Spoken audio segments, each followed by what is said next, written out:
Assalamualaikum warahmatullahi wabarakatuh. Alhamdulillahirrabbilalamin. Puji syukur kehadirat Allah, kita pada hari ini kembali lagi ya belajar bersama lagi dengan Ibu Rahimah pada pelajaran tematik. Pada hari ini kita akan belajar tema 6. Subtema 1 ya. Tema 6 tentang lingkungan yang bersih, sehat, dan asri ya. Nah, di subtema 1 ini tentang lingkungan rumah ya. Nah, kita akan belajar pada muatan bahasa Indonesia dan juga muatan PPKN. Nah, untuk muatan bahasa Indonesia kita akan belajar tentang kalimat petunjuk ya. Nah, kemudian untuk pada pelajaran PPKN kita akan mempelajari tentang aturan dalam menjaga kebersihan rumah ya. Nah, di sini kita akan mulai dengan pelajaran bahasa Indonesia ya. Pertama kita akan mengenal tentang ungkapan petunjuk ya. Ketika kalian bersih-bersih di rumah, pasti ada cara-cara yang harus kita kerjakan ya. Nah, untuk itu harus ada suatu kalimat petunjuk ya. Di sini kita lihat ungkapan petunjuk itu digunakan untuk memberitahu, untuk melakukan sesuatu ya. Nah, di sini kita lihat ya. Berikut ciri-ciri ungkapan petunjuk. 1. Urutannya disusun secara berurutan. Kemudian menggunakan ada kalimat perintahnya ya. Kemudian yang ketiga cirinya bahasanya jelas dan mudah dipahami. Kita lihat di buku penanya ya, bisa dilihat ini. Nah, di sini ada contoh kalimat petunjuknya. Kita lihat di halaman 95 ya, di buku penanya halaman 95. Nah, bisa kalian lihat juga di sini ya, misalnya di sini. Nah, kata anaknya, bagaimana cara mengelap meja, Bu? Nah, kemudian kata ibunya, semprotkan sedikit cairan ke meja, gosoklah lap dengan kain ya ke meja. Ya.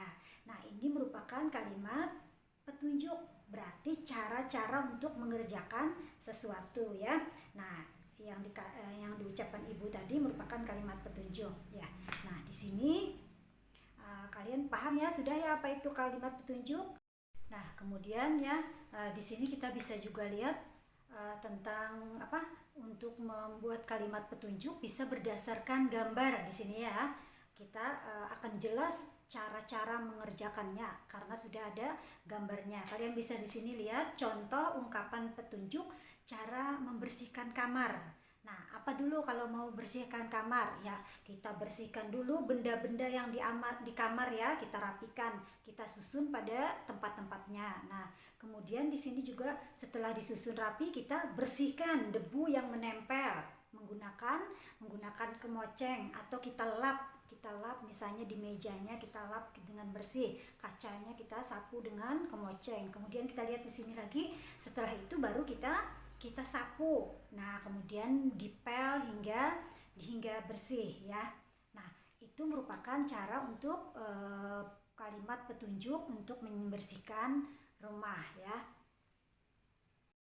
Yang jelas ya, tadi sudah berurutan. Petunjuknya bukan seperti ini misalnya.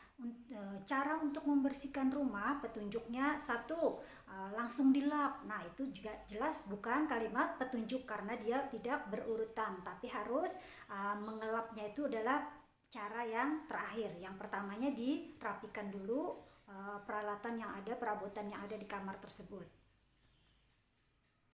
Nah, setelah kalian mengetahui tentang kalimat petunjuk tadi, di sini juga kita akan mempelajari tentang bagaimana kita menyusun kalimat petunjuk tersebut. Nah, misalnya di sini ya. Nah, nomor 1, kita baca dulu kata-katanya satu persatu. Kemudian kita cari kata perintahnya. Seterusnya kita susun kata-kata sesuai dengan menjadi kalimat yang benar. Kemudian kita bacalah kembali susunan kata yang telah kita buat. Nah, kemudian pastikan apa sudah menjadi ungkapan petunjuk yang benar. Misalnya di sini kalian lihat ya, ada beberapa kata-kata, ada kata tangan, ada kata makan, ada kata cucilah, kemudian ada kata sebelum.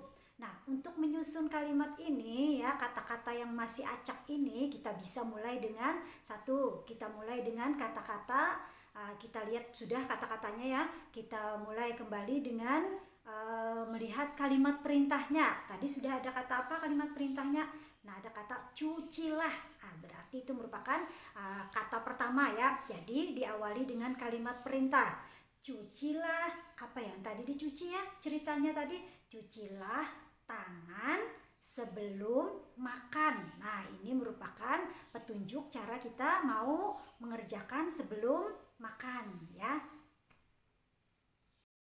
Selanjutnya kalian bisa lihat juga di sini ada percakapan ya, percakapan yang menunjukkan kalimat petunjuk. Nah, di sini contohnya ya, Fitri dia berbicara dengan ibunya. Kata Fitri, "Ibu, bolehkah aku membantu ibu mencuci piring?" Kemudian kata ibu, "Tentu saja boleh, Nak." Nah, terus kata Fitri, "Tapi aku tidak tahu cara mencuci piring."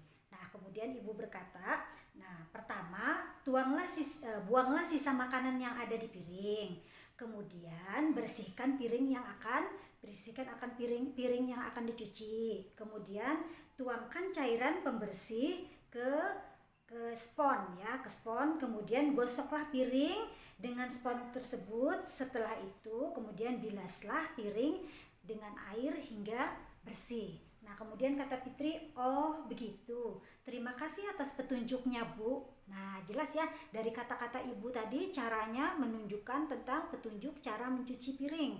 Dimulai dengan kalian bersihkan dulu sisa-sisa makanan yang ada di piring, kemudian dikasih cairan ya di spon dan dibersihkan menggunakan spon, kemudian baru terakhir digunakan air. Nah, itu merupakan petunjuk cara membersihkan piring ya setelah makan. Kemudian di sini kalian bisa coba ya di buku penanya di halaman 113. Kita menyusun gambar secara acak. Di sini masih acak susunannya dan kemudian kalian bisa memberi nomornya sesuai dengan aturannya ya, sesuai dengan petunjuknya ya. Nah, kalian coba ya nanti. Muatan PPKN di sini kita akan mempelajari tentang mengenal aturan dalam menjaga kebersihan di rumah. Kalian pasti di rumah punya peraturan-peraturan dalam menjaga kebersihan rumah ya. Nah, karena kebersihan rumah itu merupakan tanggung jawab kita semua yang ada di dalam rumah ya. Nah, kemudian ada aturan dalam menjaga kebersihan rumah. Aturan tersebut harus kita patuhi. Kita lihat di sini ya. Misalnya peraturannya membuang sampah harus pada tempatnya. Kemudian juga di sini merapikan dan membersihkan kamar tidur. Nah, kemudian juga meletakkan sepatu pada tempatnya. Nah, ini merupakan contoh-contoh peraturan dalam menjaga kebersihan rumah. Misalnya apalagi? Ayo, di rumah kalian. Misalnya setelah makan langsung peraturannya sampahnya dibuang di tempat sampah, jangan diletakkan di belakang pintu. Di belakang pintu kamar. Nah, jadi kamarnya nanti bisa kotor, kalau banyak sampah jadinya banyak nyamuk, banyak semut. Nah, jelas ya akan membuat tidak enak kita diam di rumah karena lingkungannya kurang bersih. Maka kalian harus menjaga kebersihan rumah.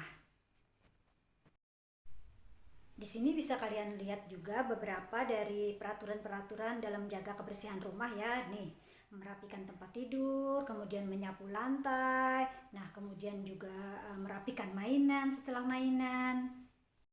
Nah, kalian bisa membuat ya contoh-contoh peraturan yang ada di rumah ya, peraturan dalam menjaga kebersihan rumah. Nah, misalnya di sini contohnya ada lagi ya, lantai rumah harus dibersihkan dengan cara disapu dan dipel. Kemudian semua perabotan di rumah dibersihkan menggunakan kemoceng ya. Dan juga kemudian merapikan mainan setelah bermain.